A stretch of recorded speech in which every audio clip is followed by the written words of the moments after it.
Good evening, everybody. On behalf of the board, I welcome everyone this evening and call the meeting of the Linn-Mar Community School District Board of Directors to order at 5 p.m. John, will you please determine a quorum? Director Buckles? Here. Director Foss? Here. Director Langston? Here. Director Mansour? Here. Director Maury? Here. Director Thomas? Here. President Lau Lancaster? Since President Lau Lancaster is out of state, as Vice President, I will be leading the meeting today. Can I call item number 200, adoption of agenda? Make a motion to adopt the agenda as presented. Second. Motion by Britt, second by Midhat. Any comments? Vote? Yes? All those in favor? All those in favor? Yes. Yes. Opposed? All right, carries. Thank you. Item number 300, we've got lots of stuff going on today. So at this time, I open the public hearing on the amended certified budget for fiscal year 2026. All right, let the record state we do not have anybody signed up to speak for the public hearing for the amended certified budget. For that public hearing, I now close that public hearing. Item number 400, as part of the Teacher Appreciation Week, every day last week, our district shared comments from Linn-Mar teachers as they reflected on what makes their buildings and our district so special. Well, now we're going to see a video of our staff at two of our elementary school buildings.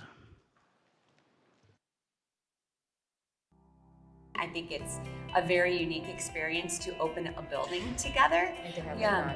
fleet When we opened the building 20 years ago, those are experiences that we've been through that nobody else has been part of, that are just unique to us as a group.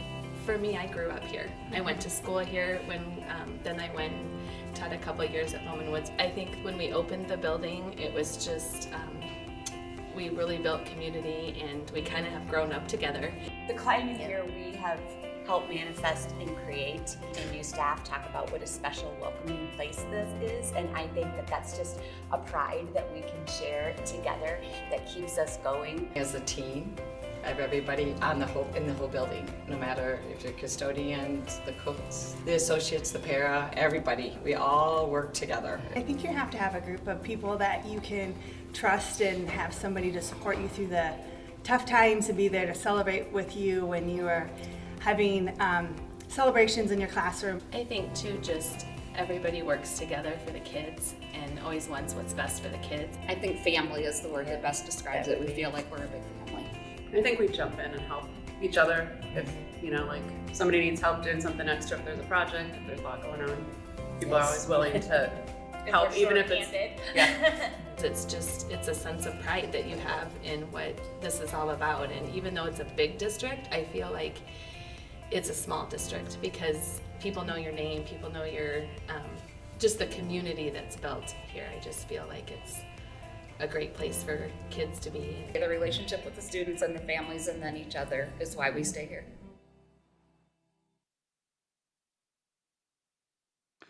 Awesome. Thank you. Very grounding. What a wonderful way to start. All right. Moving on to item number 500, audience communications. I will call those who signed up to speak to the microphone in the order that they've signed up. Comments are limited to 3 minutes per speaker and should be shared in a respectful manner. Also, the board will not engage in a dialogue with the speaker due to the set agenda for the meeting. First up is Mike Lorenz.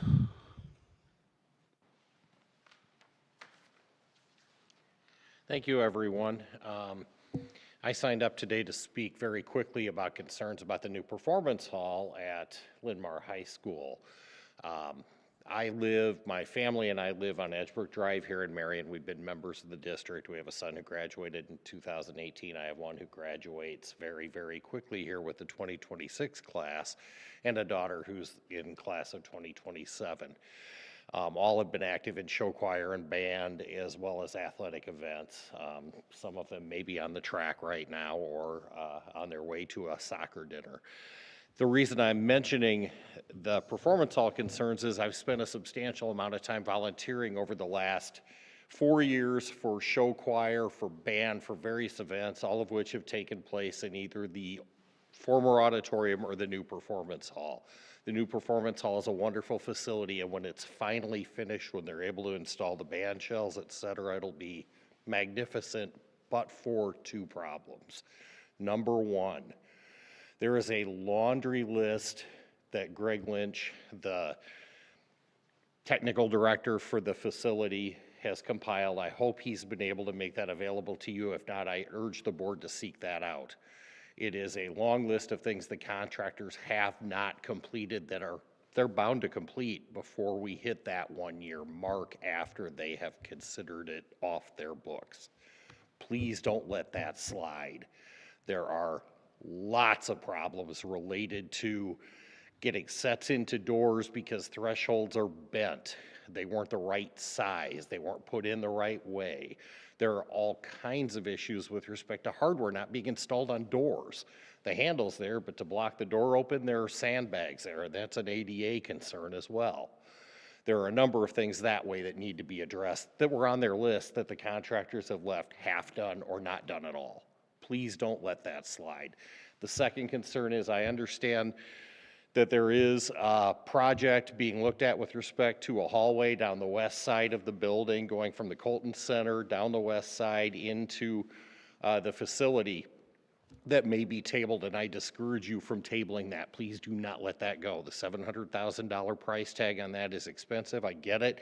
It's maybe 3% of the total cost of the building, and let me tell you, hauling sets and band equipment and things through that building for events like Supernova, et cetera, it's got to be there. We have to have that space. We need the door space to get things in. It is ridiculous that it got somehow bumped off the original plans.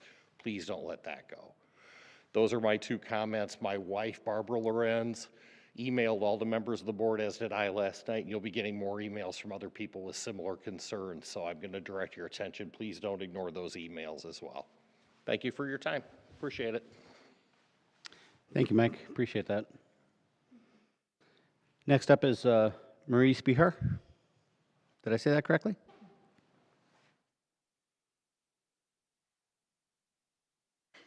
I'm a little shorter. Okay, hold on. Does that lower at all? No, it's okay. I'll just. Okay. Okay, I am appealing a decision on behalf of my son, Theodore Melke. So we are, we live in the Linn-Mar district, but my co-parent will be moving to the southeast side to the Cedar Rapids district.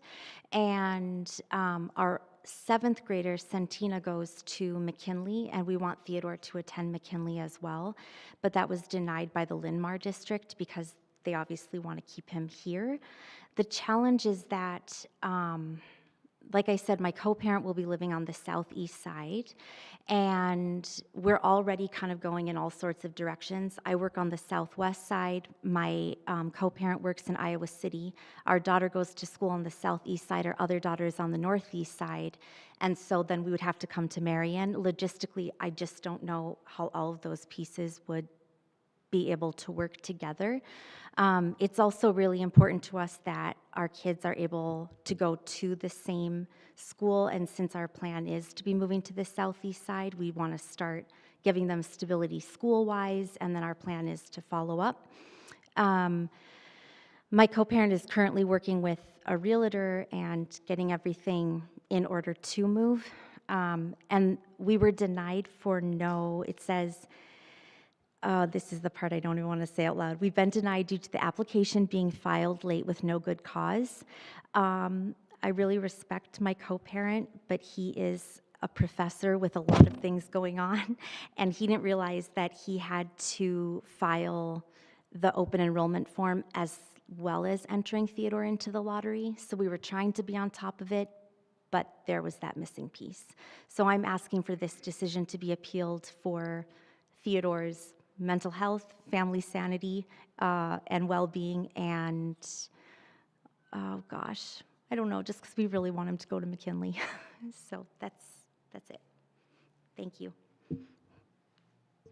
Thank you very much. Nathan, will you connect here real quick and just make sure you guys thank. We have no other names on the list. I'll consider the audience communications closed. Thank you very much. Move on to item 601, the Facilities Assessment Report. I'll invite OPN Architects to report on the recent facilities assessments, please.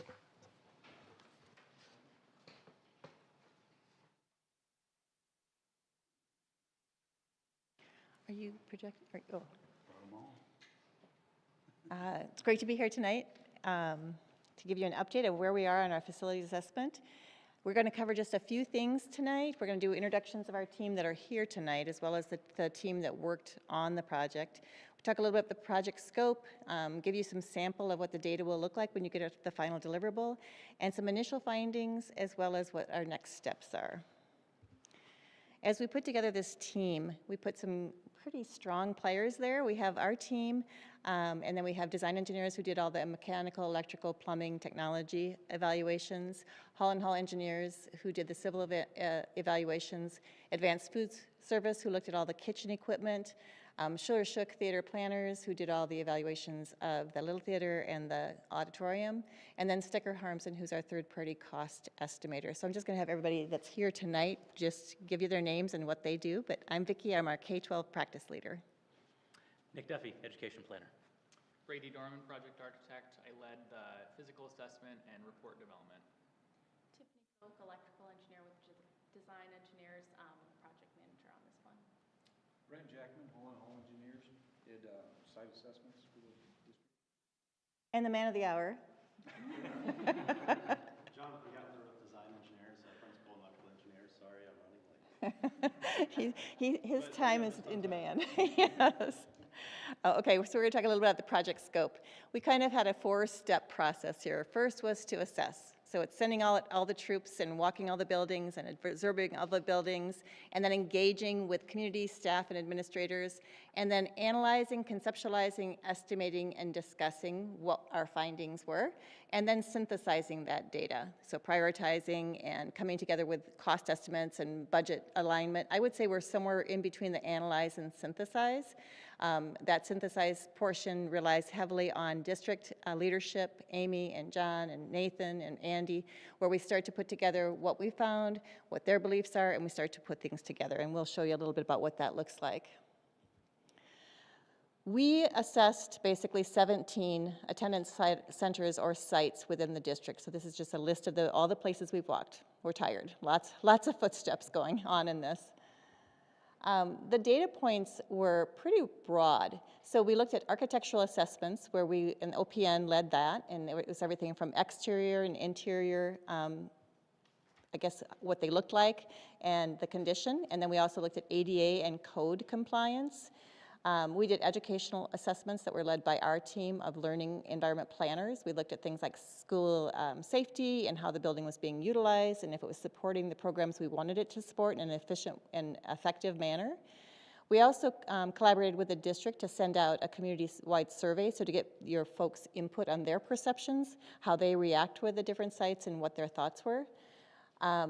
Hall and Hall did a civil assessment of each of the sites, and they looked at ADA compliance as well as how well it was functioning in terms of sidewalks and parking and drainage and whatnot.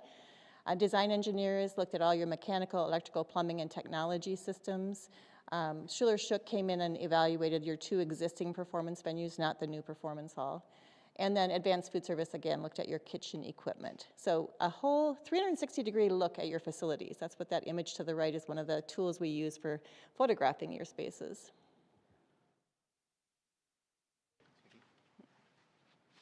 So today we're just going to share some examples of the data that we gathered. So as Vicki mentioned, we've completed our assessment portion, gathering the data, walking all your buildings.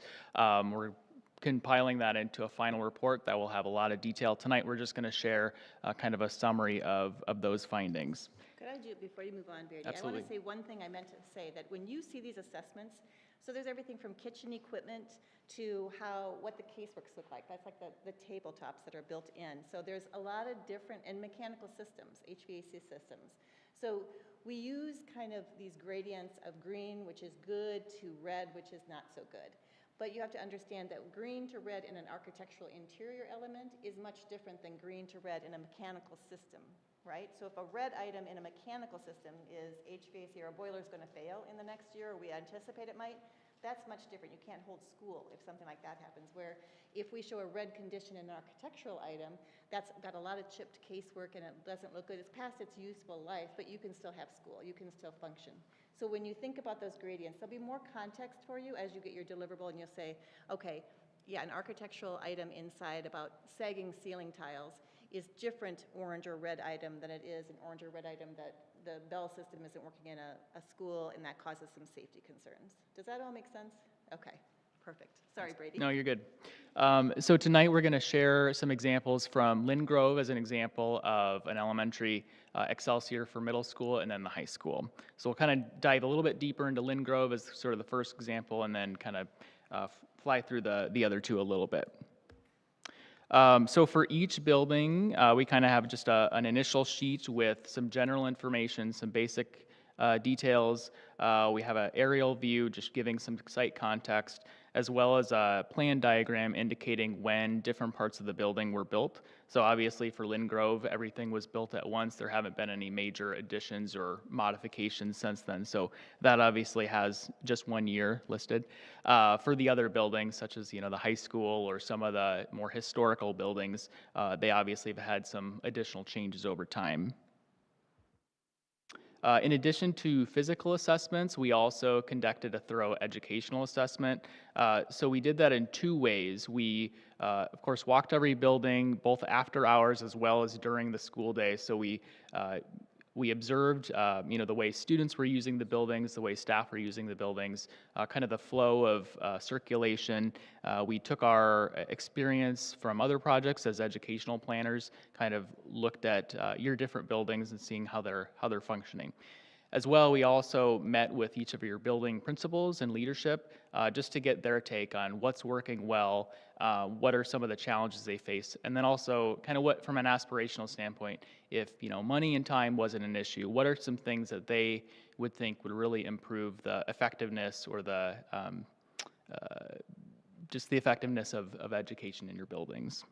So this example on the screen, this is just a diagram showing what the different spaces are used for. This is kind of a snapshot in time. Obviously, we know classrooms, the function of those vary year to year based on kind of population demands, but this is just a snapshot in time and gives a good overview of what your buildings are used for and kind of the space utilization looking at the different facilities. Back to kind of the physical aspect of our assessment, we did a deep dive both inside and exterior. On the exterior, we're kind of presenting this information as a diagram highlighting either individual issues or kind of broad issues. What we have on the screen obviously doesn't have the key for all those. The final report would go into more detail and also have a written narrative that goes into more depth about those issues. Broadly speaking, we didn't identify any significant concerns on the exterior of your buildings. If we did identify any concerns that we were worried about from a structural standpoint, we would have brought in a structural engineer, one of our partners, to evaluate that from a safety standpoint. At this point, everything we identified was mostly kind of cosmetic or things to be looking at for maintenance, so those smaller maintenance things don't turn into larger issues down the road. In the interior, as Vicki mentioned, looking at the color coding, this is really just a snapshot of what the physical conditions of your finishes, different materials are inside the building. So at Lynn Grove, for example, you might see a lot of red. That's indicative of original carpet through most of the building. Walls that, quite frankly, just need a new coat of paint. So some of this looks a little bit more dire than it really is. But from the interior physical assessment, it's really more about how things look.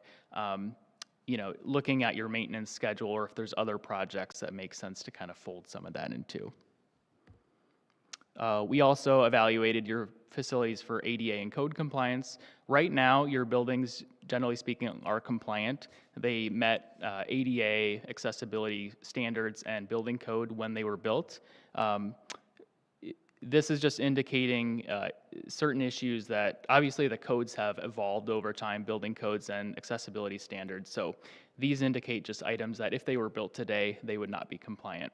You don't need to do anything right now, but if you did do some either major renovation or addition projects, those would need to be upgraded at those times. I'm going to have Tiffany speak a little bit about the mechanical electrical assessment.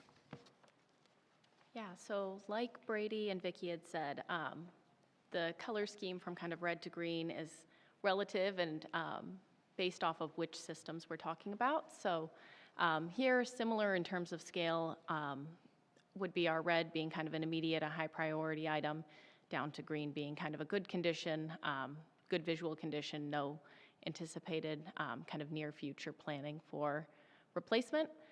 So this identifies the number of categories that we were looking at. Each of these were studied on a per facility basis, so not compared from facility to facility, rather just within each facility to have a common datum there. So looking through our mechanical, plumbing, fire suppression systems, you can see we looked at HVAC systems, controls, piping, ductwork, domestic water heating equipment, piping, plumbing fixtures, sanitary sewer, fire suppression. I won't list them all, but jogging into electrical, going through lighting controls is your electrical distribution and sound visual condition, and then into your technology-based systems as well.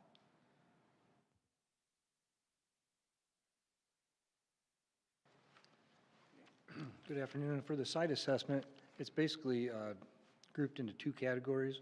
One, we looked at the accessibility issues like ADA parking stalls, accessible routes, things of that nature. And then the other stuff all listed there, we call it general observations, the drainage, stormwater management, fire protection, pavement conditions. We went around, we opened each structure and looked inside to see if there was plugged storm sewer or sanitary sewer pipes and things of that nature. We did that for each school. This is just a quick slide that shows where there's some deficiencies around the site. And then I believe in the final report, there's going to be a very detailed appendix with all the site images and deficiencies and just general observations that we found. And that's really about it for the site stuff.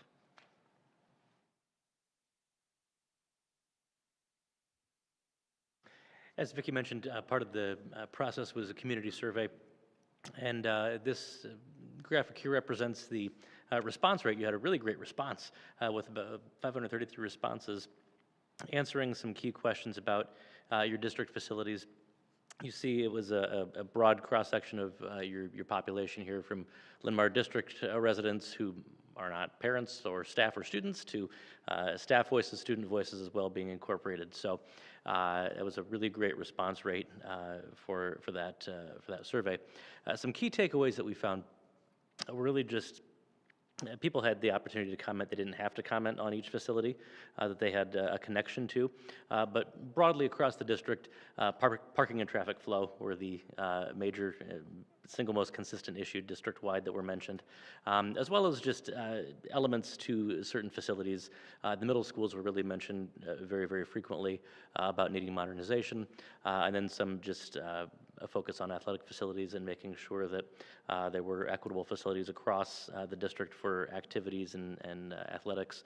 Baseball was mentioned really frequently in the comments, but just broad needs across all sports to maintain competitiveness. That's really the broad, high-level view of the district data and responses that we saw. Specific back to Lynn Grove, then, we looked at everything we got responses from topics related to systems, parking and traffic, to physical conditions. So really had a chance to gather feedback and get an idea of what people were perceiving as they encountered your facilities. I will say on these slides, red is good news because it stands for excellent. So the more red you see on the survey slides, that's positive. And in overall, the common theme in the responses were, you guys are doing great things in your schools every day. There just might be a need for some updates across the district in different ways across the facilities. We're now going to pivot to looking at Excelsior Middle School and the high school. Again, similar to what Brady pointed out with Lynn Grove. You see there the marks on the building map that denote when the building had different phases of construction added to it, as well as the site aerial for some context there as well. Again, that educational assessment. As we look at middle school and high school, obviously there are some more programs offered, so there's some additional colors in those graphics representing things like music and art support, CTE course offerings that maybe aren't in elementary. Again, when you get that deliverable, there will be a nice narrative that goes along with this and explains everything from capacity to programmatic use, age appropriateness, all of those elements that are mentioned there on the screen, related to each facility specifically. Again, this gives you an idea of some of the physical conditions around Excelsior with some photographic evidence just connecting different points on the building to the comments that are broadly made. But you see things like settlement issues, some damage to concrete panels, things of that nature. Some of it's cosmetic. Again, none of it is anything that's causing a significant structural concern. Otherwise, as Brady said, we would have brought in other engineers to look at those pieces as well. Again, you see those heat maps that really kind of detail the interior components. There's obviously some more variety of color depending on what part of the building you're looking at here, if you're looking up or down. Ceilings, obviously across the building, are noted as kind of in that fair category. Again, as we look at projects and opportunities, this is where we start to think about if we're already opening up the ceiling to do other work, maybe that makes good sense to also couple ceiling replacement with that project. So those are some things that we also consider as we address the issues in the buildings.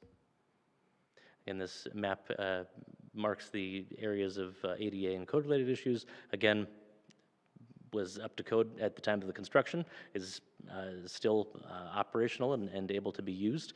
But again, as Brady said, if there were any major modifications or additions or renovations, there would be components that would need to be brought up to code as well. And again, Excelsior, you see obviously some more red on this chart. These are things you're aware of in terms of HVAC at Excelsior and some of the maybe items there that are of concern.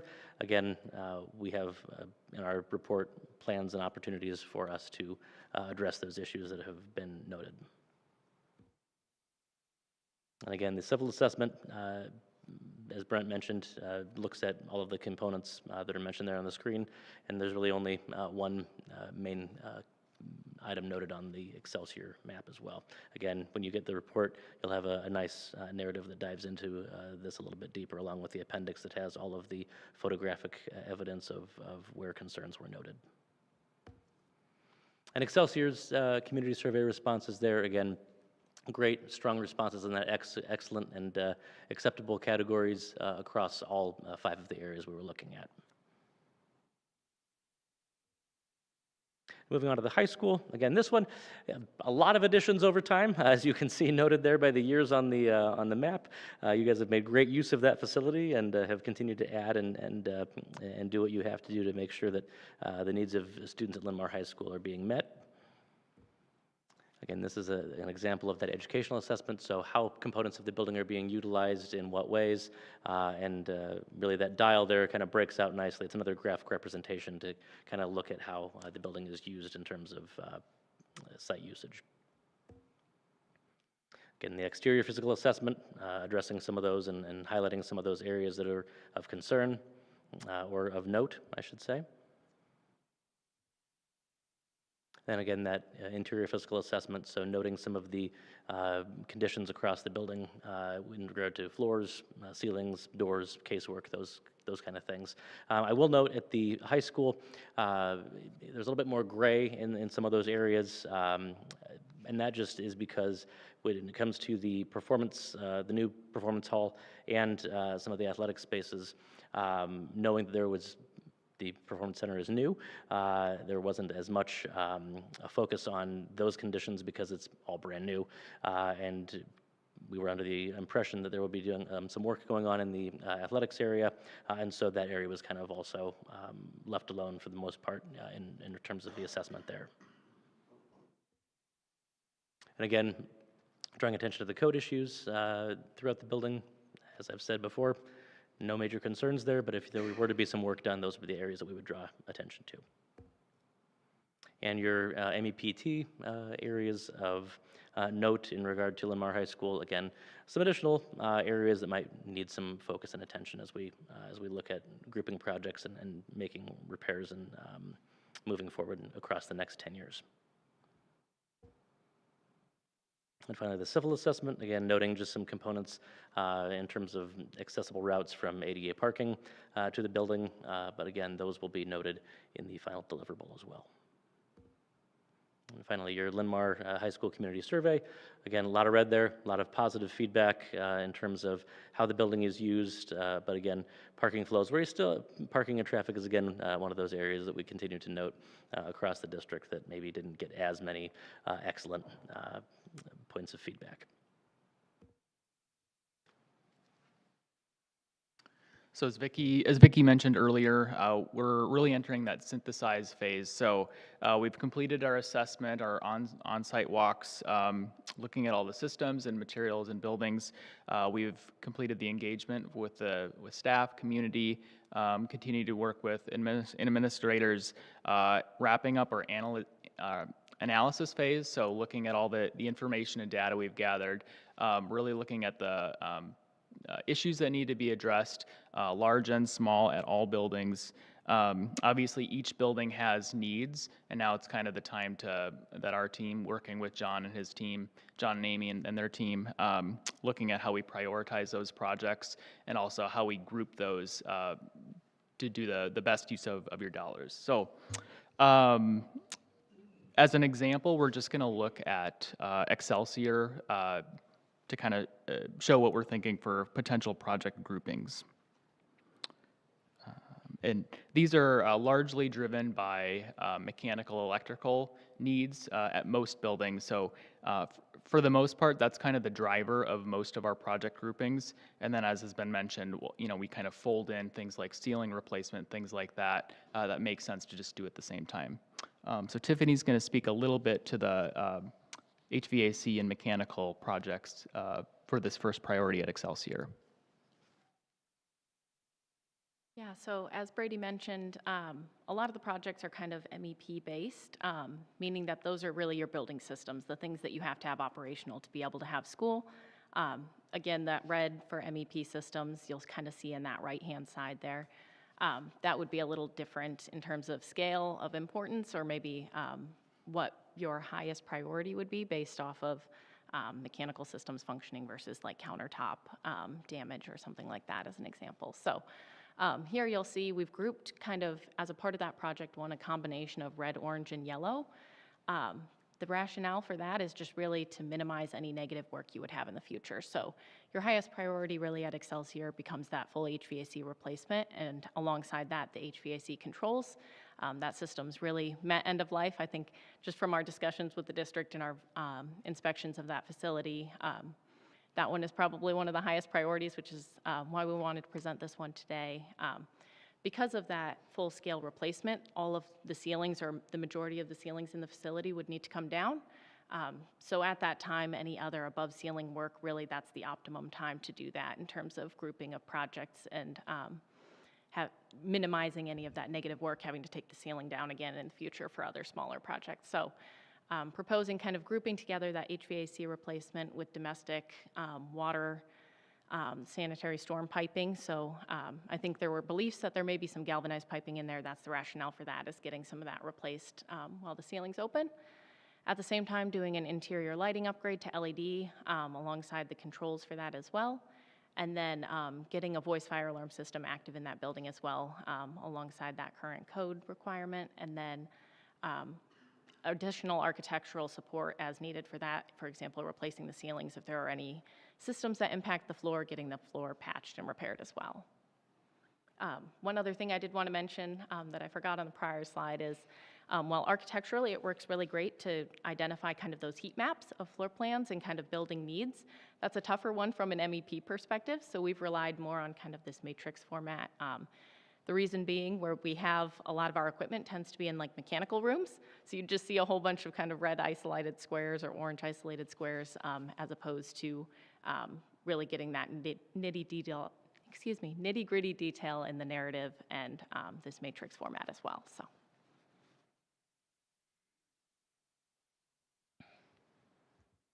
So beyond kind of our top priority projects for most urgent needs, we also start to look at secondary and tertiary projects, and again, how those start to make sense. A lot of those become more architectural projects. So, for example, at Excelsior, the need for an improved secure front entrance, and just some layout and circulation needs. And then we also look at just ongoing maintenance items, so things that don't necessarily make sense to bid out for with a larger project, things that are really just kind of the ongoing maintenance cycle that the district can use that information to sort of assess the projects as a whole, and then kind of prioritize those and schedule those as needed.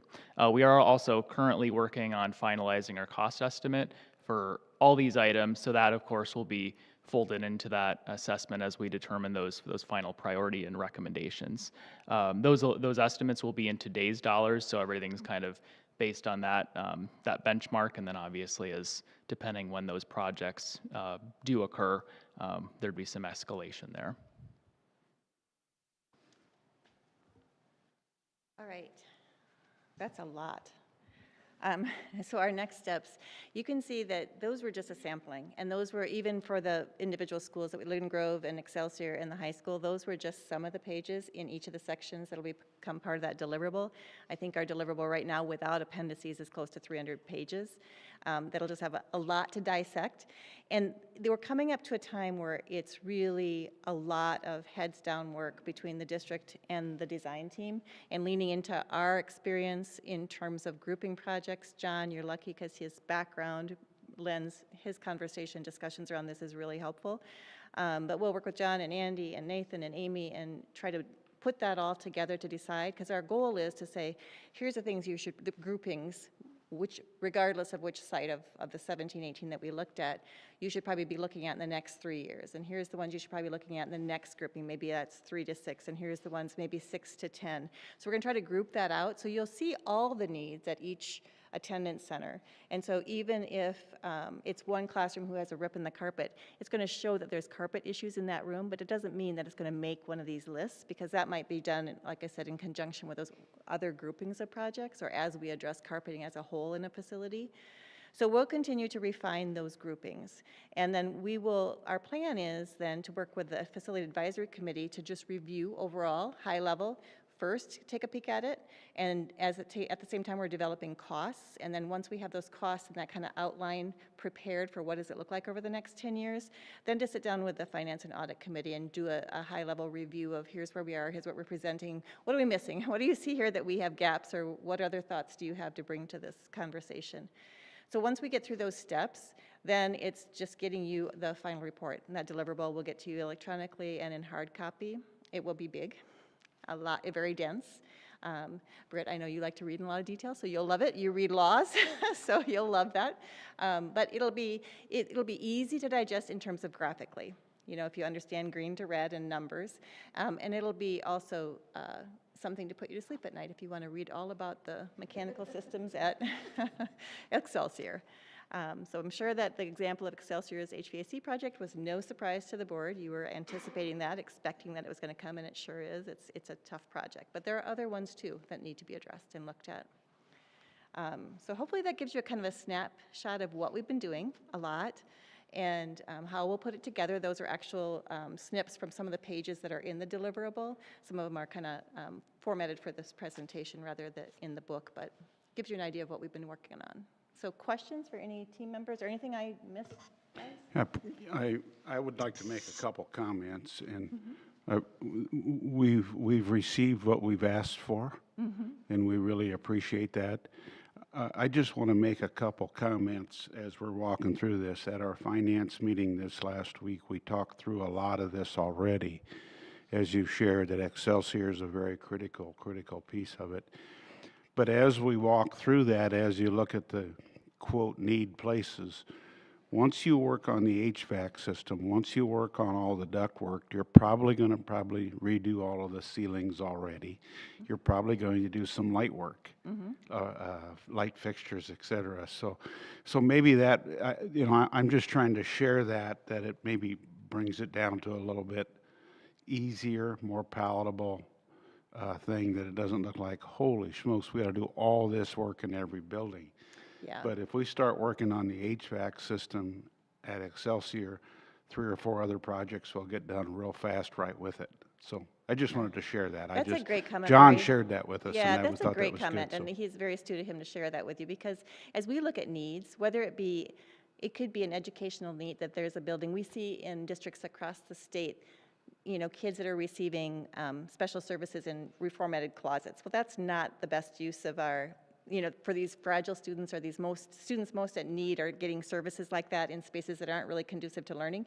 So things like that that have to do with educational environments are in our report. But it doesn't mean it's going to stop you from having school tomorrow. But it does mean that we want to be aware of that. If we start to improve the safety and security of an entrance to a school, can we carve out some space to make this more, you know, acceptable, a better space for that service? So we will look at that. It's a lot of data, and a worry is that people will look at it and say, oh my gosh, and throw up their hands, but you shouldn't. Things are in good shape. You're in a good position. We know there's some big ones, but you guys have done a great job of keeping your facilities updated and repaired. Well, I know you was making a joke, but I am very much looking forward to reading I the know. 300-page document. Can you, and I do think, I think Barry's point and your point is well taken, that how do you eat an elephant one bite at a time? Like, we're an elephant of a district, but this is doable. And like I said, I'm excited to see your groupings and what you're recommending. Can you kind of outline the timeline of the next steps? Like, how long to, what did synthesize? Is that the? Yeah, Okay. synthesize. I was going to say synergize. I don't like that word. Synthesize, I'm glad.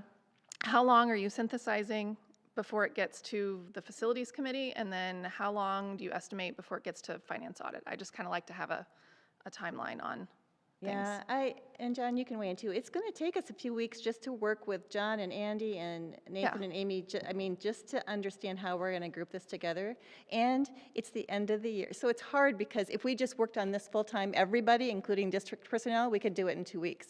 But just scheduling meetings where you're going to have a 4-hour work session or a 3-hour work session, it's tough to get on calendars. So that will lengthen it. I would guess you'll see it sometime in June.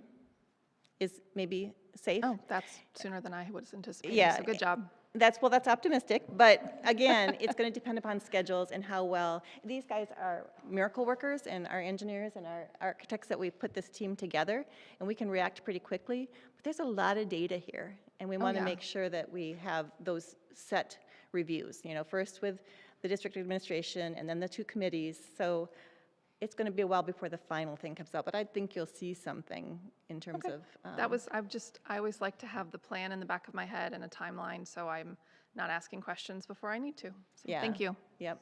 And we will be updated. You know, you get the weekly updates from Amy, and we'll continue to update our progress if we've been able to meet and kind of where we are in that process. Yeah, so first of all, awesome. Like, thank you so much. You all are excellent presenters, and I really appreciate you kind of giving us this, almost a legend of what the report is. So thank you so much for taking the time to come here and give us that presentation. I appreciate it. Couple things. One, I heard MEP. Yeah. Can you clarify that acronym? To be the Katie. Yeah, sorry. I use No, the it's acronyms okay. daily. No, you know what? We- Educators do it all the time, Yep. and I take notes, like, I don't know that. Yep, acronym. I'm we have plenty of Yeah. acronyms. So that stands for Mechanical, Electrical, Plumbing Technology. Okay, and MEPT. John probably knew that. Sorry, I appreciate you asked the question, so I'm No, happy to clarify. thank you. I just wanted to double check. I hate making assumptions. Yep, Okay, of course. that was one. In regards to the site survey, admittedly, I might have been taking notes, so I'm just going to ask to clarify. But did that look at considerations with,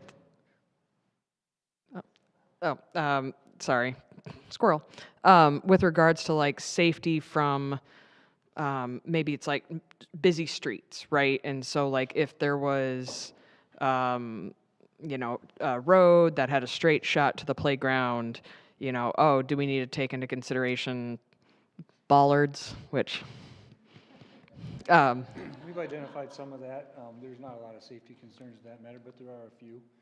Site circulation and parking is part of that. Mhm. We did look in that. Okay, It'll be in the detailed appendix of the report. awesome. Awesome. I will admit that my background is city planning, so that might play into some of that. Also, I guess, I don't know if I have a question so much as just getting clarity. Like, I understand why there's gray areas in the high school.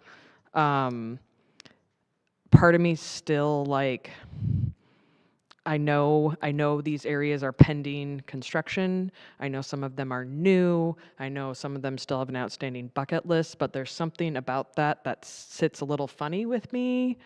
That's a fair observation, Laura. At the time that we were selected to do this, we had a big kickoff meeting, and we sat down with your leadership, and we went through every site to say, we actually had like a matrix and said which facilities will have what kind of assessment done to them, because you're not going to do learning environments at the stadium. But at the high school, because we were just finishing, we didn't feel like it was prudent to do the new performance venue because it's brand new. We would go through and it would be all code compliant. There wouldn't be anything to add to that. What we did do, and we still have, I think we did do, is we incorporated it in the building usage in the educational assessment. So the building usage pie chart does reflect those spaces. And then as far as the athletic spaces, just that kind of southeast corner of the high school, that was a discussion with us because they said there's a lot to, we already have looked at those spaces in such depth because we know that when we have to do the indoor activities project, we're going to be demolishing a lot of those spaces and changing a lot of those spaces. So we didn't feel it was worth the time, energy, or effort collectively between the district and the design team. And that's why those were. It doesn't mean that we can't go back. If this scope changes, we can do something different and go back and look at those spaces. Okay, thank you for the clarification. I think that was just a process thing that maybe I probably forgot it if it was brought up. One thing, and my last question for you guys has to do with the pie charts for that had to do with the community survey and whether something was acceptable, deficient, the other thing. And I'm going to assume, but will there be a count, like an N for those This pie will be charts? one of those very dense appendices, and maybe we'll have to publish appendices in a separate, like a volume 2. Just for me and Britt. Because there are, with 533 responses, there were a lot of comments. And so there'll be appendix just listing all the comments so you can read at your leisure. We had to go through every one of those to kind of say what's bubbling to the top, what are we hearing a lot of. So we had to read all 500, well, it was more than that because if the 503 responses, they may have made 10 comments each. So we had to read all of those. They'll all be in the report, in the appendix. We tried to summarize. Feel free to keep that digital. We can save a tree or two. Well, if we can do the whole thing digital, we sure can, but sometimes the district office will want at least one hardbound copy. Yeah, John's saying, yeah, I do. No, I John and I go back to the day of we want hard copy plans. I appreciate that qualitative feedback. As much of a data person as I am, I do take qualitative feedback very seriously. In some ways, that can be more insightful and valuable than just some of those numbers and charts. When they say perception's reality, it's true. Yeah. And so people's perception of a space is different than maybe the reality of what code would tell us or ADA would tell us or our engineers would tell us. Great. Nope, it doesn't work. And while that was my last question for you guys, one question for administration. I loved the timeline for, the Facilities Advisory Committee. That actually was going to be something I was going to ask, but thank you for answering that preemptively. I'm also curious, and we don't have to answer this now, but I'm like, I wonder what building leadership, like when they look at these, if they'll be like, oh yes, that reflects my reality, or, oh, interesting, I didn't even realize that was a problem. Just to kind of keep that feedback loop, because obviously you sought information and guidance from them, and I think including them additionally would be at least beneficial from my perspective. So no answer really needed, just 2 cents on that, but thank you so much. If we might scoot back to those pie charts of the survey results. Do you want just one of the building Just ones? one of them is fine because it'll work. I know in general, as we had this conversation that you guys brought up, that sort of an outsized portion of the comments were related to parking. And so this is somewhat of a difficult question I get to answer. But because we're having conversations about perception and reality, what was, if there was a gut reaction, are these survey results, given that you've now looked at it, do they seem to be tied to the reality? Do we have, because for instance, in looking quickly through this, are we seeing that there's a large concern with parking, but maybe there's not a lot of things to be done there, or maybe there is? I'm trying to think, where do we have a How well do they disconnect? align? What's that? How well do they align? Yeah, where do we have a disconnect where there are things, or where are we on track where, yeah, the community is really on point, that this is pretty acceptable, that's accurate, or where do we have something where it's like the community really doesn't like this issue with parking, maybe there is something to do, maybe there isn't something to do. I'm just trying to, again, this is an elephant we're trying to swallow. What are maybe some of these things that our perception isn't matching something that we can do? Well, I will tell you, there's some interesting things here. Like, this is a good one to look at. The high school parking and traffic flow. That's been a point of contention for the high school for as long as I've been involved here. And we've never had enough parking. We've never had great flow because it goes out to 10th Street. There's a back door. But it's never, and yet 90% of your respondents said it was acceptable or excellent. So that surprises me. But overall, when you look at the broader context, the overall, getting one of the top, the three things that we heard repetitive, baseball, and one was parking and circulation, that's very typical for us to see in all districts, because people's perception, when adults especially are coming to schools, it's usually because there's an event going on and it's very crowded and busy. So people's perception is, this doesn't work at all because I have to wait 10 minutes to get out of the parking lot. So I will say that I think this does align with what we see in terms of what we would expect for the general public to respond to surveys. It doesn't answer your question well, but parking and circulation are something, I don't know, have we ever done a school that they haven't said we don't have enough parking and we need better circulation? I don't think so. That usually, and athletic spaces are usually at the top of our list when we do these, from people's perception. When we actually go out and look at it, it's sometimes a little different, and we see higher needs in our systems, our HVAC systems, the things that are keeping the buildings running. So it's hard to align them, but it's important to hear them, because like Laura and I were just talking, perception does become reality to them. So to see the high school have such what I would consider a positive response is surprising. Well, there's also only so much that people can perceive from the outside. As a parent, unless my kid constantly complains about how hot or cold he is, I'm not going to know that the HVAC system is the top priority. Exactly. I know because I'm here in these conversations. Or when you go to parent-teacher conferences, if you went on an especially hot night or especially cold night, that will form your opinion. So yeah, like mechanics aren't the pretty stuff we talk about, and so they're not going to be the top of mind. What are you doing with lights, and do the door handles work, and where's the boiler? Like, those aren't things that just everyday people think about unless they're in the building every day and they're living it. So I appreciate that as well. Yeah, especially if most of the teenagers are going to school in shorts and without a coat, and There's that too, yeah. I did just have just a couple questions. Of the team standing here, how many of you have been in Linn-Mar school buildings before this assignment? Okay. And so, perfect, that's, all right, that works, okay. Ended his question. Yep. The cost estimates that you're going to provide, as Barry was talking earlier, and as you had alleged also, just, if you do the HVAC, you might as well do the ceiling tiles, and you might as well, which makes perfect sense. For the cost estimates that you're going to provide, is it going to be packaged by individual elements or by what makes sense as a package? Or I'm just kind of curious how you're thinking about that.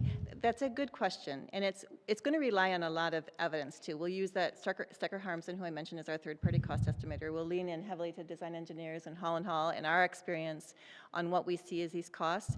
It's tough for us to take a package and break it apart because, well, it's if you do them separately, they're all different costs. So if you do A through D separately, it might cost you $100, whereas if you do them as one package, it's going to cost you $80. So we'll likely have those groupings packaged in a cost. We will have backup that feeds that, but I'm not sure how we're going to present that yet. And we're going to develop that with John and Amy and Nathan and Andy. So I don't think I can answer that yet, Justin, other than I think that the most effective way for you to digest it would be as groupings.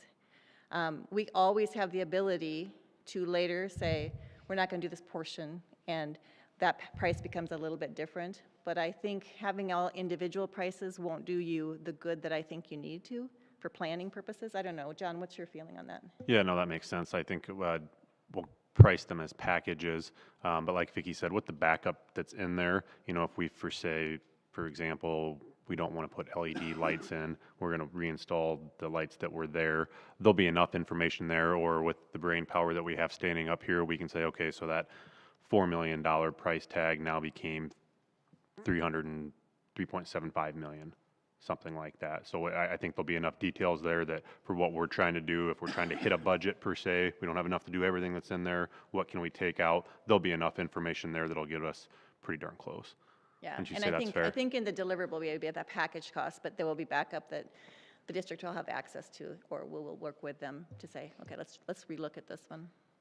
It's perfect. That's a great answer, because it sounds like what I'm hearing is you're going to have the packages, but also a reason for why that package is what it is. Yeah, and kind of the cumulative stuff, as Laura was saying as well, you know, the qualitative stuff and the quantitative stuff, marry that together. And then the last question I had is just the general property assessment. So you had the schools. Did you look at the conditions of the parking lots and or just the rest of the land, you know, just the whole thing as an entire property line to property line footprint? Yeah, each property we looked at from the property boundaries in, parking lots, play fields, utilities. We looked at each utility structure to identify clogged pipes or whatnot, and parking lots, sidewalks, play areas. We did not analyze the play structures themselves. So yeah, it's an inclusive look at the entire site. Okay. All right. Anything else from the board? Good, thank you. Great. Thank you very much. Appreciate it. Thanks, guys.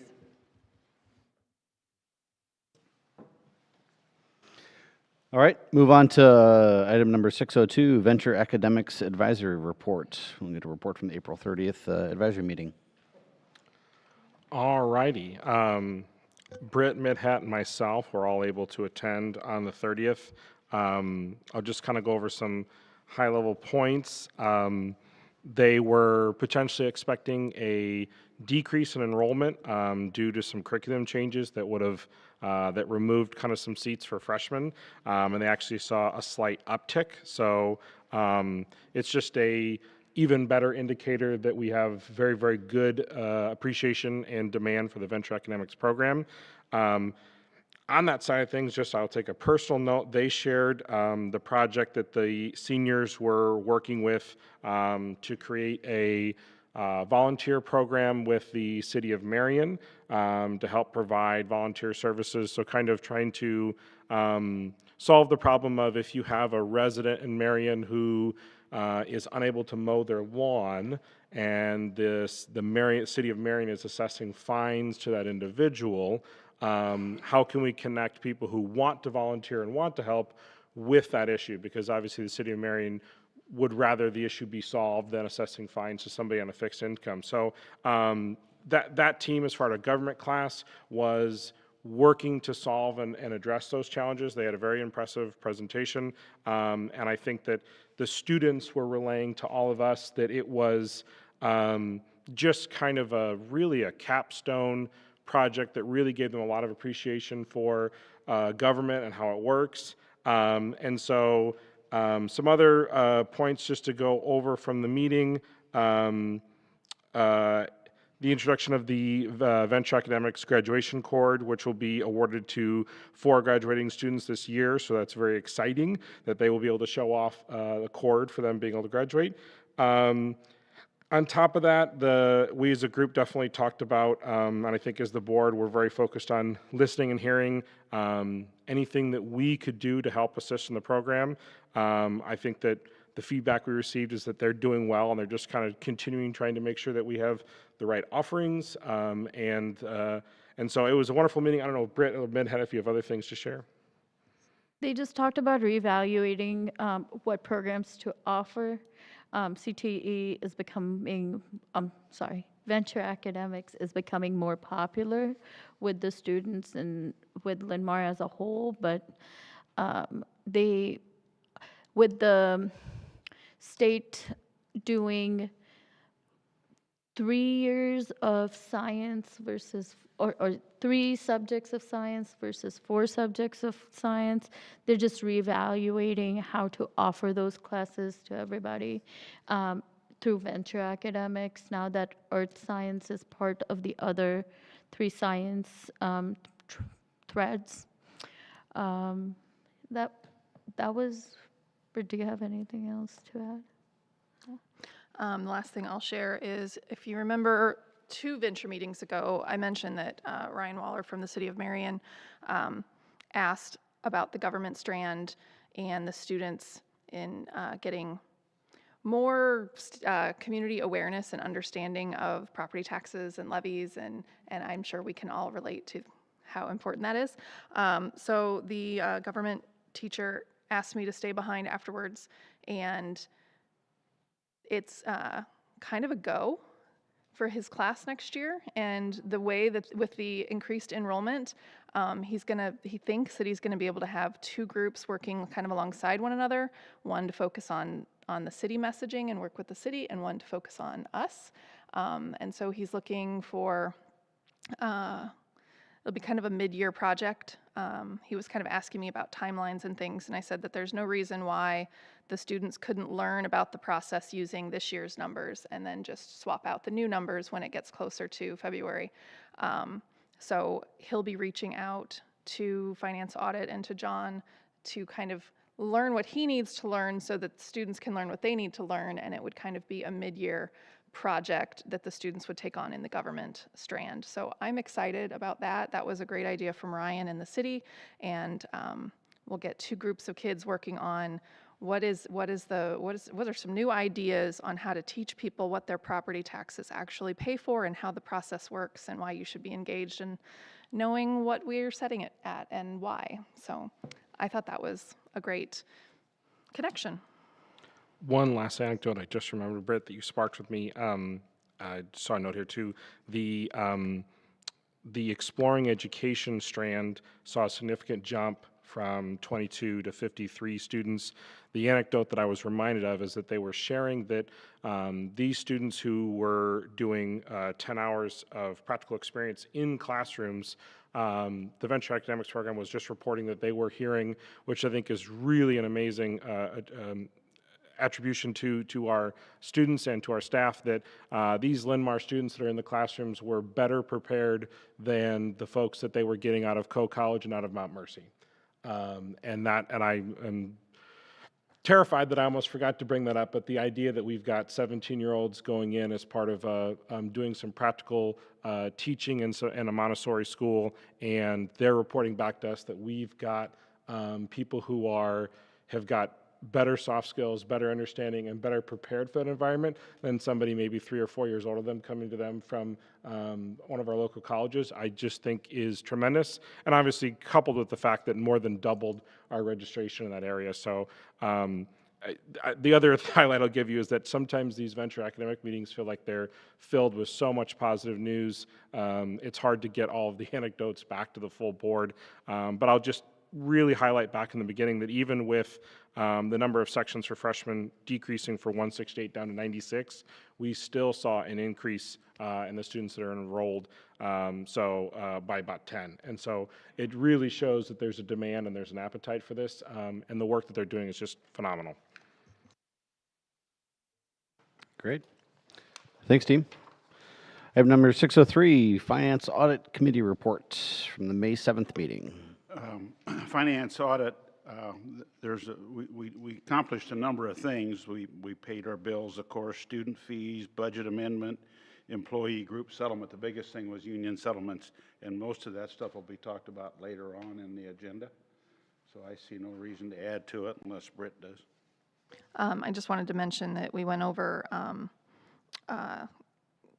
in the consent agenda, there's a contract for the MJ Care, which is a replacement system for our Medicaid, and it's increased, the software has increased capabilities over the software we use now, so we're kind of getting an improved system for Medicaid reimbursements, and it's comparatively cost effective, so it's not like a huge increase or anything. So I thought that was an important thing to share about that improved process. Yeah, and so the cost for that, we would have had an increase with our old software, and so then the cost of the new software is what the increase would have been for the old, so it's really a no cost change from where we were. So a little added information since last Thursday. Thank you. Great. All right, thanks, team. Number 604, legislative reports. Laura's pointing at me, so. Well, as you all know from our special session last week, they passed property tax reform, and the legislative session has ended. I think there were 12 days past due. So we already know kind of the basis of property tax reform and what went through, but real quick, didn't touch PEPL, did touch SAVE. We're going to lose about 25% of SAVE, which to us is about $12.8 million plus or minus $3 million, either way, depending on the end calculation. So we're working through that, as you all know. Also looks at, establishing some policies around unspent authorized budgeting and things like that that we'll continue to look at. In terms of all of the other bills in the handout, there are 3 bills that the governor has officially signed that have to do with education. Of course, SSA, which we know, but then she has also signed the open enrolled activity participation and the grooming behavior definition. Every other education bill that was passed by both the House and the Senate and have been sent to the governor are kind of just sitting there waiting for her to decide if she's going to sign them. So there is a list included on the ones that passed through and are just awaiting the governor's signature. And just to kind of quickly go over some of that, includes curriculum changes to social studies, health, PE, the addition of social studies now as part of ISASPs each year, limiting instruction time for K-5 students, digital instruction time, and making sure that they have a prescribed amount of physical activity. So that was a bill that went through. There's a bill that significantly changes how charter school funding happens and includes some provisions around homeschooling as well. The bill for requiring the ability to accept cash at athletic events passed. So I know that the team is working on reverting back to that because we've been in the cash-free bound system for several years now. But Nathan was at Finance Audit and he assured us that the original policies for when we had cash are still in place, so it's not like starting from scratch. Let's see. There's some licensing things that passed. They did pass a bill that allows for a civics excellence program and seal to be delivered on diplomas, kind of similar to the biliteracy seal that students in high school can earn on their diploma. There's some things about concurrent enrollment and college classes, and if a student fails, then having to repay the district. Disruptive behavior in school segregation did pass. So that is how disruptive students are handled, but then also the state will be selecting one rural district and one urban district to do a pilot program on having a separate attendance center for behavior and special education students. I would assume that the governor will have to sign that before they start thinking about which districts they're going to pick and how they're going to fund that. So some updates again on public meeting notices, extracurricular activities for 8th graders, open enrolled activities, athletes. They changed some common course numbering around CTE definitions. And then some significant changes we've talked about in the past to ISASP and talented and gifted programming and kind of advanced pathways through math and other curriculum. And then there is that sharing agreement for preschool. So yeah, a lot of stuff made it through. Still waiting for the governor's signature. A lot of stuff luckily died. And the session, because we have midterm elections in November, the 2-year session cycle is at an end. So any bill that they would want to bring back would be, it has to start from the beginning. They can't just pick up where they left off. They would have to start from scratch again, which I know is simply copy and paste in our digital world, but still, they have to go through the entire resubmission process. So I think this is probably our last update, unless we want to continue to see what the governor actually signs, but otherwise, session's over. We know what SSA is. We know what property tax reform looks like, and we'll wait for her to sign things, and then they'll start filtering that through the Department of Education's legal team and provide guidance to the district on certain things. So, questions? Does the governor have a time limit by which she has to sign it, or it becomes void? You know, I actually thought about that, and I didn't look it up, but I think that, I think she has a while. I don't think she has to do it in the immediate future. I think she just has to do it before, like maybe October? I don't know. I thought it was shorter than that. Okay. Is it 30 Yeah, days? I thought it was longer than that. no, it's closer to 30 days. Yep, 30 We'll days. go with 30 days. So maybe it makes sense to have an update only if there are items that were doesn't expected sign. to be, Okay. that don't get signed. We'll keep you posted. Thank you, appreciate it. Anybody else have questions? Just All thank right. you. Thank you for picking that up, Britt. No problem. All right, item 605, superintendent's reports. Thank you. So I'm going to start with district honors and highlights. I want to extend a great job to Oak Ridge Middle School and our high school student athletes that competed recently. It's been a few weeks ago, but at Drake, our high school girls 4x100 relay team took second place, and they broke the school record with a time of 47.73 seconds. And also Abby Meckelberg from our Linn-Mar High School senior dominated the long jump. And she set a new Drake relay record, topping 20 feet, 5.5 inches. So congrats to Abby. Also, special thanks to all of our volunteers. I know we recognized our Lion Awards winners and Volunteer Awards winners, but so far this year, our volunteers have contributed more than 18,000 hours of service. It's just really incredible. Thanks goes out to our bus drivers. We celebrated Bus Driver Appreciation Day on April 28th. I want to thank all of them for safely getting our students to and from school and their activities. Leadership honors. Congrats to all the high school seniors that were recently recognized for their leadership by the Marion East Cedar Rapids Rotary Club.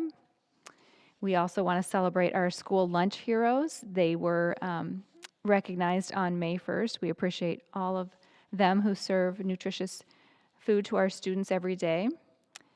We also hosted a senior recognition night last week. Congrats to all the high school seniors that were recognized for receiving scholarships to advance their education. And I want to highlight 3 of our buildings next, elementary schools, that have been working on Project Adam. Project Adam is a certification for heart-safe schools, which means they're all trained for sudden cardiac emergencies through education, planning, and hands-on drills. So kudos to Novak, Echo Hill, and Indian Creek.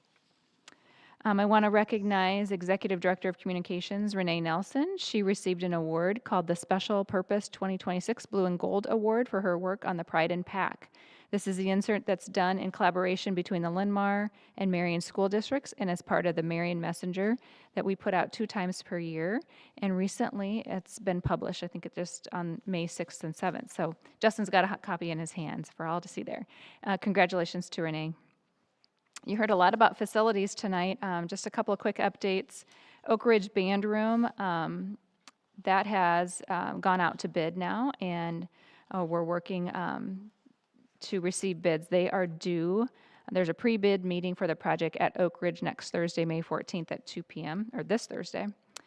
You heard about the facilities assessments. As far as indoor activity center project, last week there was a lot of conversation going on, particularly because the legislative session had closed down and we knew more about property taxes. So we had several internal meetings. OPN was having some of their own internal meetings, and of course we had our special board meeting last week. So we also received the cost estimate back, and that was shared that evening as well. Some upcoming events this week. On Wednesday, we'll recognize, so speaking of our Lions and Volunteer Award winners, we know that we recognized them a couple weeks, our board meeting ago, but we'll formally have their award ceremony at 5:15 here in this room on Wednesday night. The seniors have prom coming up this weekend. Our seniors' last day is on May 20th. They have graduation rehearsal that day. Speaking of graduation, that is coming up on May 24th at 1 o'clock at Alliant Energy Powerhouse. We have no school on the 25th of May, and then we wrap right into the beginning of June, where we'll have our last day for students on June 4th, our teacher work day on the 5th. And with that, I'd take any questions. The Project Adam, are the other elementaries going to work towards that as well, or was that a special significance for those three? I don't know, I'm going to peek at Ann. Do we know Ann? Okay, I was just curious. I had actually heard, so, because we had a couple other buildings get that ADAM certification, and of course, I can't identify who specifically it was, but I remember it's like, oh no, this is just the beginning, like their other schools are working towards this. Yeah, if it comes back to me, I'll let you know.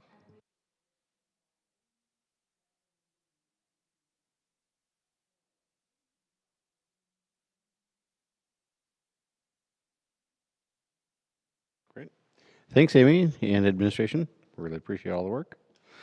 Moving on, item 701, second reading of the policy recommendations. It's been a motion to approve the second reading of the policy recommendations as presented in Exhibit 701.1. Second. Motion by Evan, second by Laura.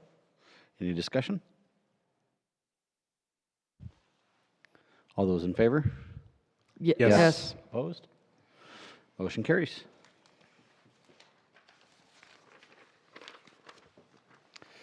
(702) Review of bids, and I request that John and Garrett Pokup from Piper Sandler review the bids received regarding the sale of general obligation school capital loan notes.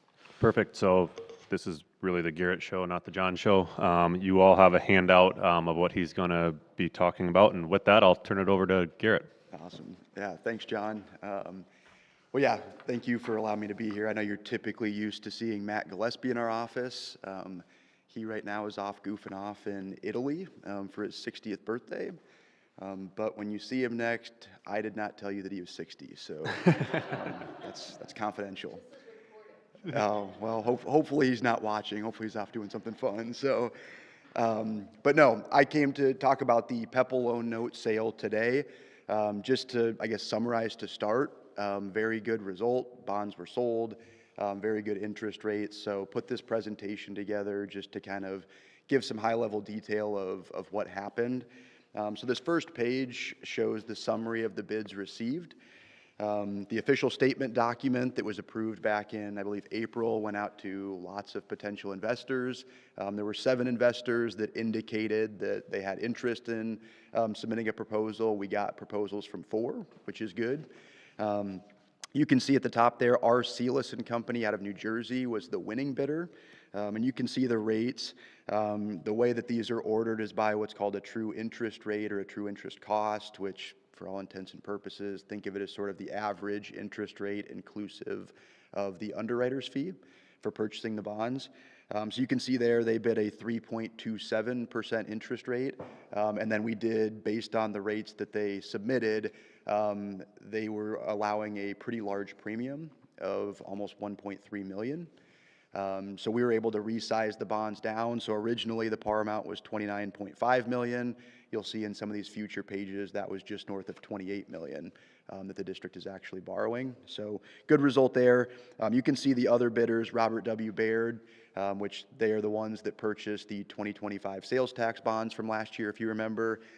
They came in at 3.41%, Oppenheimer and Company 3.43, and then Morgan Stanley at 4.6 or 4.46 or 3.46, excuse me. So those were the four proposals. The next few pages kind of summarize then the resizing that happened. So the second page, this shows the 28.125 million is the total amount borrowed. The premium just north of 1.1 million after the resizing. And then you can see down below, we were solving for a $29 million total project fund. So those will be the proceeds available for the various projects. And then you can see the cost of issuance, legal fees, rating fees, our fee, as well as then what the underwriter charged for purchasing the bonds. The third page, this just shows the debt schedule. So this will be the repayment schedule the district has.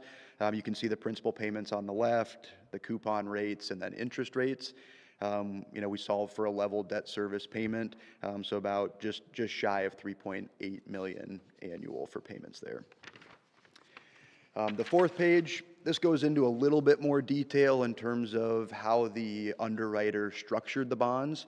So in terms of how the pricing came together, I won't bore you with all the details of going through this, but if you have questions, feel free to ask. But I put a red box around both the coupon rates as well as the yield. So the coupon, that's the interest rate the district will pay back to the underwriter. The yield is what the investor will actually earn, and that's what then generates a price. And so that's where the premium comes in. So that 1.1 million, while yes, you're paying a higher interest rate, you're getting more upfront. The yield is, again, what the investor is earning. And then down below, I included a table just if you're curious, how do these rates compare to other recent sales and what's going on in the market? You can see Clear Creek Amana sold bonds last week, Okoboji 2 weeks ago, Fort Dodge 2 weeks ago, Lewis Central 3 weeks ago, East Marshall a month ago, and Hudson a month ago as well. And then just did kind of a spot rate check at the 1 year, 3 year, 5 year, and 9 year. And what I was looking at was the spreads to the market benchmark. So that's the best comparison. If you followed kind of global news, there's a lot going on, so interest rates have fluctuated.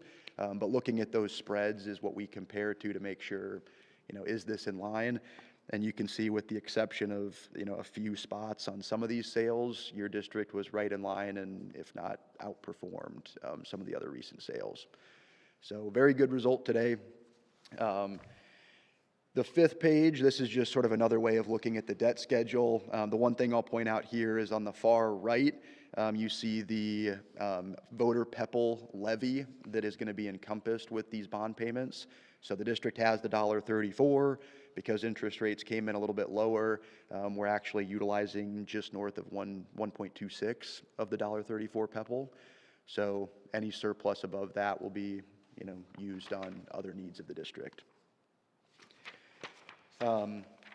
This sixth page, this is just a timeline. So most of this has already now happened. Tonight you'll have the resolution directing the sale to Arcelis. And then you'll have one more action item on your June 8th board meeting, which will be another resolution approving the issuance documents. Those will also come from Allers and Cooney. Pretty simple process. You've been through this before. And then after that, June 23rd will be the closing date.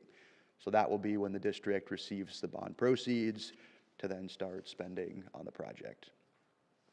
The last handful of pages, I won't necessarily go through all this, but just included the bond rating report. Many of you have maybe already seen this, but just thought it was worth noting. Your bond rating didn't change. You weren't notched up or down, but you were previously on a negative outlook, and they put that to a stable outlook, which is good. And so I just wanted to point that out, that one of the things they noted in the report was just the fiscal responsibility of sort of right-sizing the ship from having deficits to some surpluses, regaining that fund balance. So as a board, very nice job. Your administration team feels like they're pros on on those calls. Sometimes we have to jump in, but when you have John and Amy on the call, you just kind of sit back and let them do their thing. So very good result there. Just wanted to point that out. So I'll open it up if there's questions, otherwise I'll let John go through the resolution directing the sale. And then while I'm here too, I know you went through some of the legislative updates. I know there's a lot of kind of confusion around the save tax and what changed. I'm happy while I'm here to talk through that. If you don't care to know about what has changed and how that all works, that's fine too. But I told John and Amy, if you have questions about that, I'm happy to talk in more depth about that as well. Yeah, and Otherwise, if we want to set up maybe a work session around SAVE, we'll wait for Matt to get back from his party and see if he can come join us too, if, give you guys some time to think about that as well. So either way is fine. Yeah, I'm afraid that I would come up with questions that are just all over the place and not focused on like upcoming projects. And so, yeah, let's wait. Perfect. Sounds good. All right. Thank you for offering. Yeah, absolutely. Yeah, so the next step here, I think you all have a sample motion that we've filled in now that we took the bids today. So I think we're ready for that point if the rest of the board is. I'll make a motion to approve the resolution directing the sale of $28,125,000 general obligation school capital loan notes, Series 2026 to R. Celius for $29,229,167.38. Second. We have a motion from Barry, a second from Britt. Any discussion?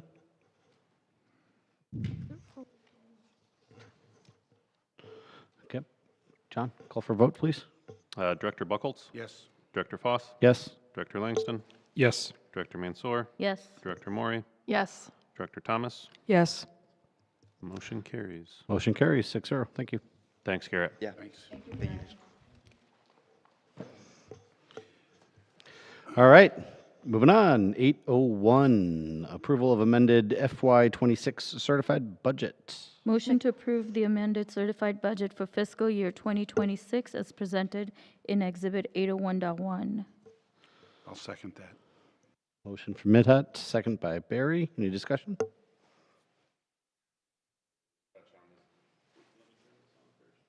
I can touch on this just real quick. This is something that Linn-Mar's done every year for, I don't know, a long, long time.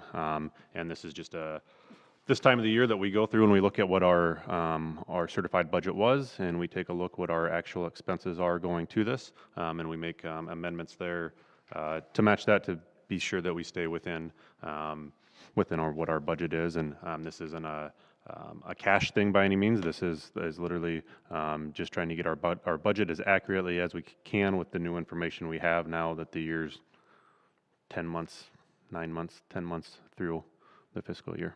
So we talked about this in finance audit, and I think it's important to kind of really highlight what John's saying is that when we set a budget, it's based on our expectations of what revenue and expenses are going to be, and amending it. John does a really good job of conservatively setting our budget. We never set our budget at the maximum amount we could. So there's a threshold between what we originally pass our budget at, what we're amending it to say that, these are our actual expenses. Our maximum budget is still way up here. So there's still, it's a difference between like thinking you overspent your budget. We didn't set our maximum budget. So this is a conservative budget that's now being amended to reflect what we actually spent. So I think that's an important distinction. Great. Any other discussion?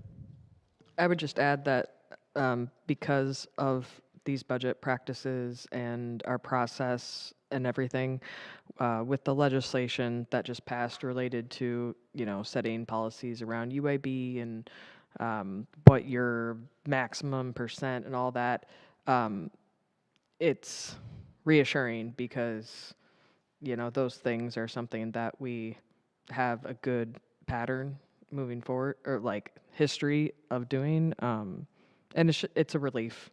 Like, it's nice to be able to trust that we don't have to panic about some of those practices. That's all.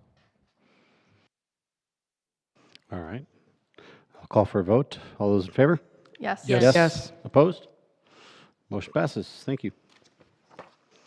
8:02. Nathan, will you please share an overview of the Magma Math program? Yeah, awesome. Thanks for giving me a little bit of time. I'll be brief, but kind of give you some background on this Magma Math. So I just want to first say that this is not a curriculum that high school will use. Our curriculum is the Iowa standards, and so this is a supporting tool for that.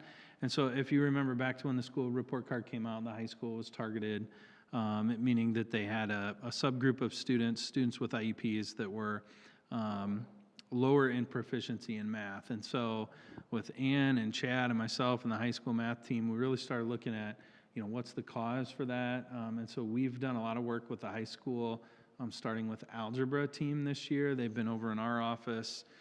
So, the teachers don't have a textbook. And a lot of times the teachers have to create their own problems for math. Well, when we changed the standards, you can imagine the teachers like, hey, all of a sudden we don't have the problems that we've used. And so we want to make sure this aligns with the standards. And so what this is it's really called a show your work tool. So Magma Math will be used we have approximately in the quote 700 students, so only at the high school.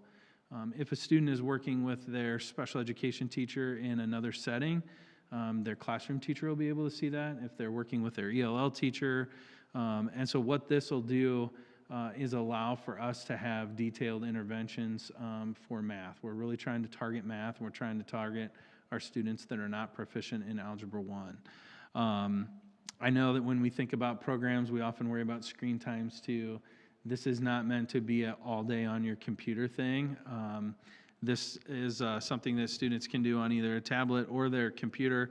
It will record their thinking as they do a couple problems. It also gives our teachers a full suite of questions that are aligned with all of our standards. The interesting thing is it has the recording capability, so it'll capture their keystroke or show how they solve their answer, and then the teacher can see that, and then that can be used for reteaching purposes. So it's really well timed out with our curriculum work right now. Like I said, our Algebra 1 and Advanced Algebra 1 courses will do that.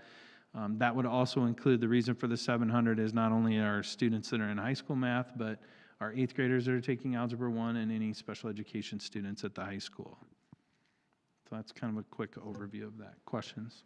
Can you talk about how, because you mentioned so that we don't have a math curriculum per se at the high school, we use the standards, but we do have a set curriculum, K-8, that's illustrative, we purchased that a few years ago. Can you talk about how it scaffolds all together, like what the math experience looks like now adding in this piece? Yeah, good question. So this actually supports some of the building thinking classroom stuff that we're doing in math K-8. And what I mean by that is kids are used to showing kind of their thinking as they approach math because we're really working on those conceptual things. And so this aligns with some of the similar work, even though they won't have seen this tool in middle school. This will be new to them at high school. It does align with that building thinking classrooms approach that we've used really all through K-8.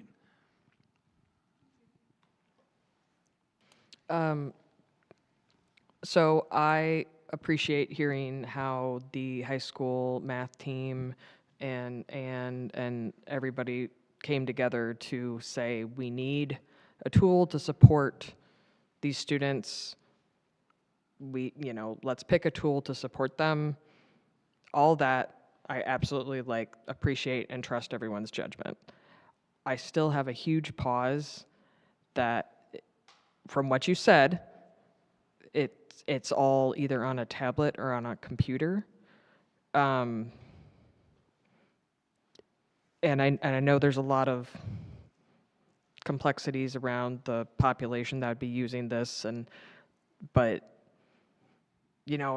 even when I think about some basic executive functioning things and retaining something and being able to see it on and write it, and I know you can write on a tablet, right? But it's more tangible and there's less. I mean, can you speak to why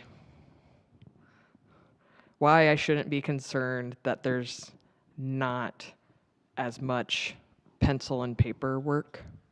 There'll still be pencil and paperwork. I mean, that's traditionally what I think our high school math teachers have relied on. If you think back to when we did math, like, oh, you're going to answer questions such and such from the back of the book. So that will still be there. Chad Lang is working on an appropriate amount of at least a minimal time in this, in addition to paper and pencil. And I'll use our special ed teachers for example. They would have had kids in 4 to 5 different math level classes. They had no idea, unless they talked to their teacher that day, like where kids are at in their math instruction. So at least this tool will be, okay, if I go to this classroom, or if I'm requested by my teacher at the end of the day, my teacher would have access. They could see the 2 or 3 practice problems that I did and be like, oh, okay, I know where you're working on. We can get out paper and pencil.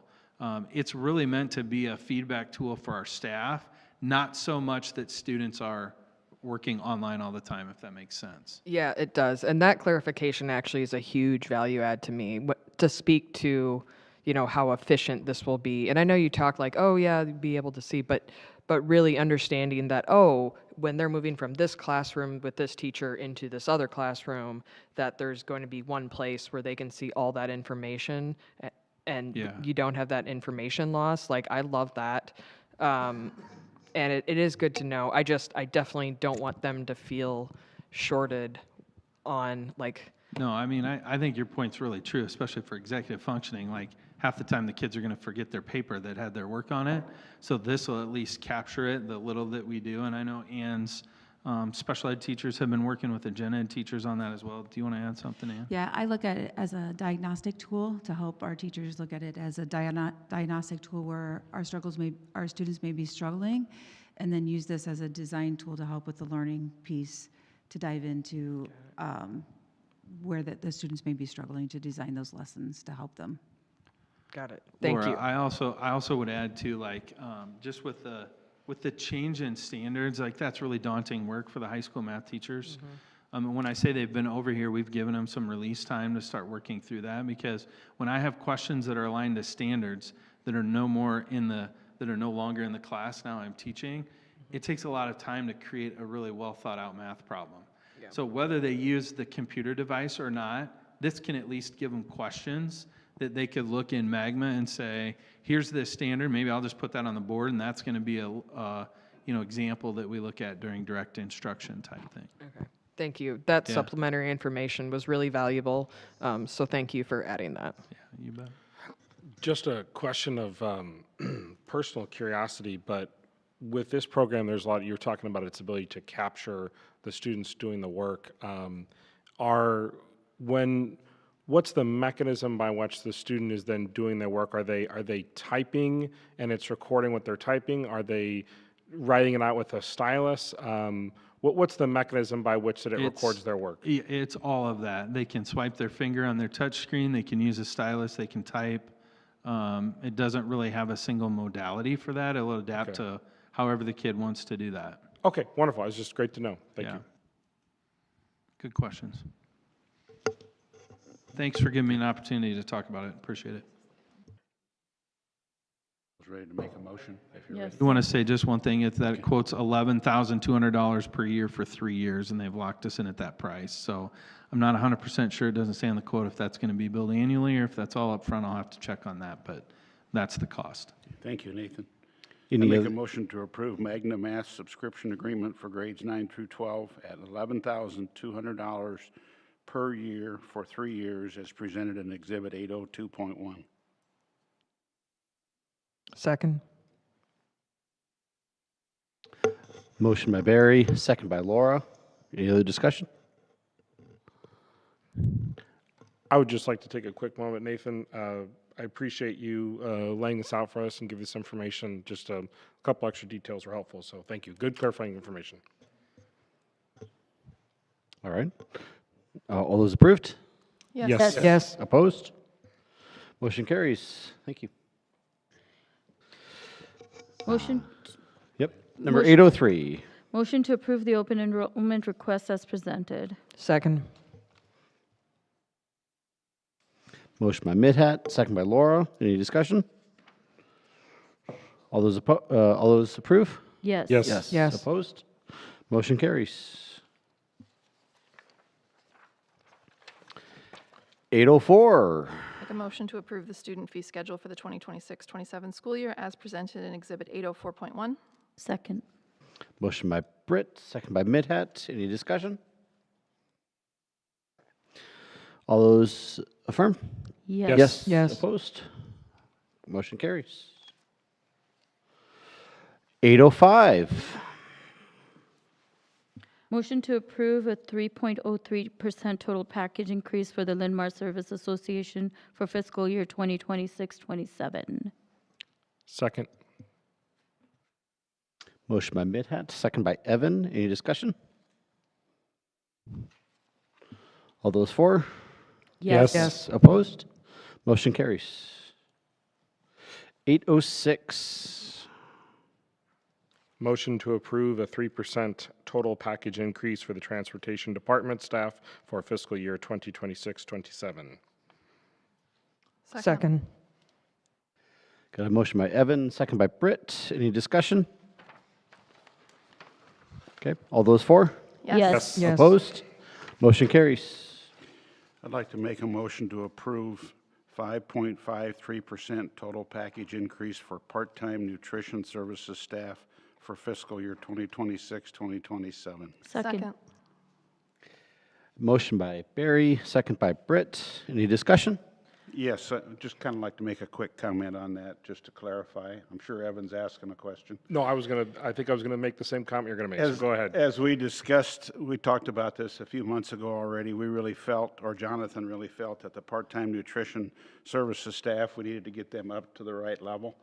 So that's why it's a higher amount that they're receiving, so that they're able to be, quote, competitive or right on line with other school districts in the area. So. Looks like John wants to add something. Yeah, this gets them up to a $16 an hour starting wage. So if you remember last year, our main focus was our student support associates and what their starting salary was. So this year, looking at the different group to get it so we can be competitive in the market. I appreciate the work between John's office and Carla's to keep looking at those groups and making sure that we're not only competitive, but that, yes, we're getting closer to living wages. Yeah, I'm glad everybody provided the clarity. I just wanted to make sure that, you know, this didn't seem like an arbitrary percentage. And as John pointed out too, this was about meeting a dollar amount that I think is a round number that's a better target for being able to get staff in there. So thank you so much for that clarity, John. All right, thanks everybody. Got a motion by Barry, a second by Britt. All those for? Yes. Yes. Opposed? Motion carries. Motion to approve the consent agenda as presented. Second. Motion by Midhat, second by Laura. Any discussion? Congratulations to Catherine Church on her retirement. Congratulations. All right, call for a vote. All those approve? Yes. Yes. Opposed? Motion carries. Jump now to board calendar and communications. We've got some upcoming events coming up here. So May 13th, we heard today. So the Lions and the Volunteer Awards, 5:15 here. Even it says ELC. I'm still trying to get those straight in my head. Like this weekend, we had events at the AEC gym, and for some reason, I thought that was the gym in the fourth gym or third gym in the high school, but I forgot that it's. Yeah, it's the Aux gym. Well, they said, yeah. And I was like, oh, my goodness. All right, May 24th is Linn-Mar graduation ceremony. I think everybody should have gotten an email about a name pronunciation. So if you didn't respond to that, make sure you do. 25th, we heard no school for Memorial Day. June 4th is the last day of school with a 2-hour early dismissal. June 4th and 18th, we've got the Marion City Council meetings, and I know that Gayla double-checked the calendar to make sure that that the City Council will be holding those. We need a volunteer for the 4th. Okay, Midhat for the 4th, and a volunteer for the 18th. I'll do it. Ms. Barry, okay. And then we've got our June 8th Board of Directors meeting. Any other events or communications that we need to be aware of? I had a question, and it kind of ties back to the facilities assessment, because I know the target was June for that. So obviously, don't need an answer tonight, but just eager and curious when the Facilities Advisory Committee will meet to kind of go over that initial report. Yeah, Laura, good question. We'll give you a couple weeks' notice on that to get that scheduled. I think we need to have some further conversations with OPN to see when we feel like we're ready for that group. So I'd hate to put something on the calendar to only cancel or postpone. I just want to do it once if that Sure, makes sure. sense. Makes sense. I just saw we were getting into June, and yeah, thanks. Thanks, Laura. I appreciate that. John, do we have a update on when we're going to hear back from the demographer? Me and Nathan actually have a meeting with them this Friday. Hey. All right. Anything else? I move to adjourn at 6:45 p.m. Second. Motion by Barry, second by Britt. All those for? Yes. Opposed? All right. There we go.